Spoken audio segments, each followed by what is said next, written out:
Hello guys, মা এখন পুজোর শাড়ি বের করছে। দেখে নাও গাইস, দেখছো কত সুন্দর সুন্দর শাড়ি। এইটাকে আমি মাকে পরতে বলেছিলাম, এই শাড়িটা। মা সাদা শাড়ি পরে না, সাদা শাড়ি ঢুকিয়ে দিচ্ছে।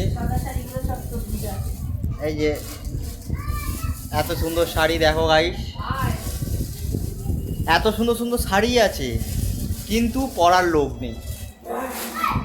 দেখছো মা একা কত পরবে। তোমার আলমারি ভর্তি শাড়ি। ওই প্লাস্টিক দেখছো গাইস, ওই প্লাস্টিকের মধ্যে শাড়ি ভর্তি। দেখেছো গাইস, পুজোয় সবাই শুভ হোক, সবার শুভ হোক। পুজোয় ভালো এনজয় করো। হ্যাপি পুজো। বলো দুর্গা মাই কি জয়।